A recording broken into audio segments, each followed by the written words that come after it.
রাগের মাথায় আপনি সন্তানকে বললেন তুই মর, ফেরেশতারা বলল আমিন। তোর ভবিষ্যৎ অন্ধকার, ফেরেশতারা বলল আমিন।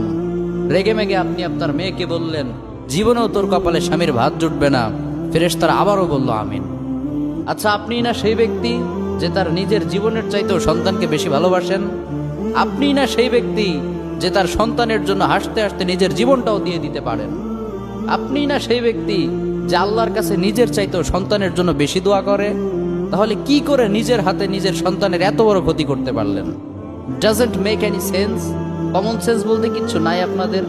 আপনারা কি জানেন না আপনাদের রাগের মাথায় বদদোয়া করাগুলো ফেরেশতারা আমিন বলে?